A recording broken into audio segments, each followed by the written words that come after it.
Hi, sir. Hi. Yeah, nice to have you here. So, what this award means to you? Yeah, I mean, it's like we pitched we participated in the elevator pitch, and yeah, I mean, it's like to our surprise, we won. It's very, it's like when you are in the early stage of your startup, motivation is required a lot, and these awards just definitely motivates us to work further. All right. So, like when you talk about Web3, it's more about kind of a decentralized technology. Yeah. So, what do you think? What are the major roadblocks in terms of security and adoption rate in India?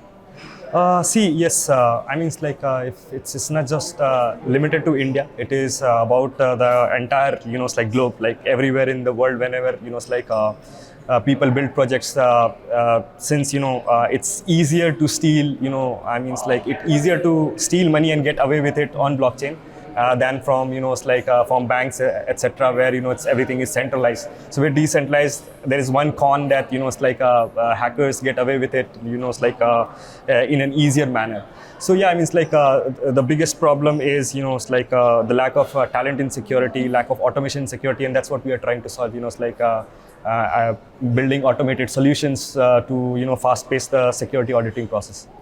When we talk about technology, like youngsters have always been the early adopters of like advanced technologies. Yeah.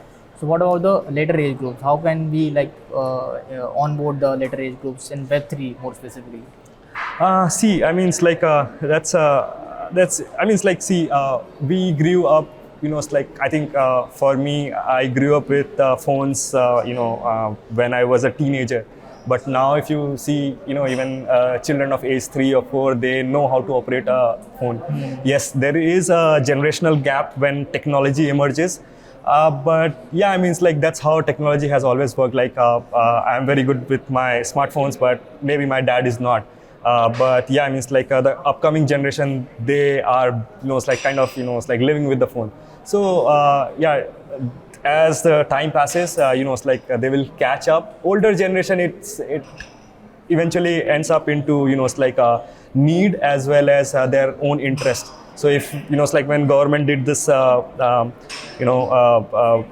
forced for users to get away from cash and use digital currencies.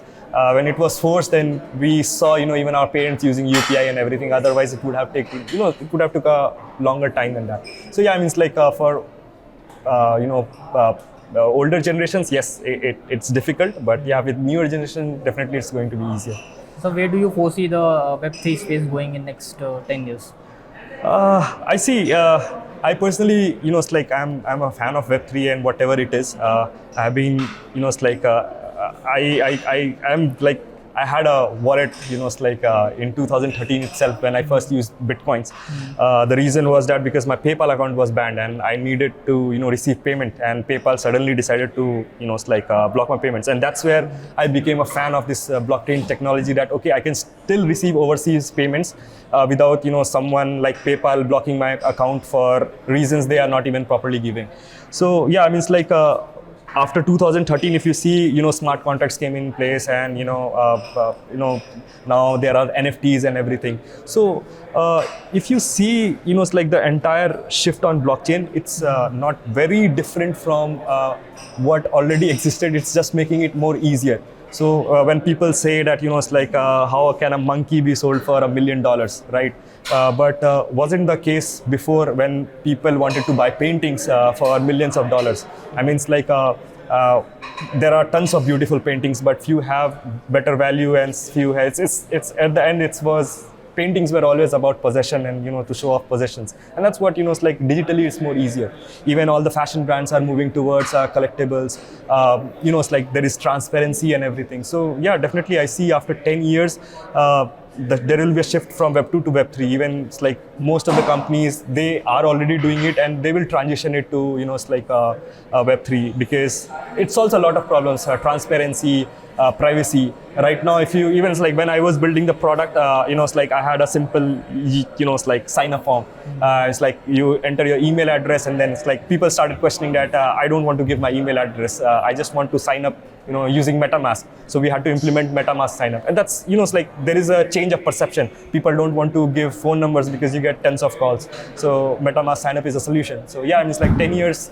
definitely Web3 is going to be a kind of your identity, your your banking, your finance, your documentation, everything will be it's like on blockchain, verifiable, and it's like more what do you say? I mean, it's like a more decentralized and more authentic.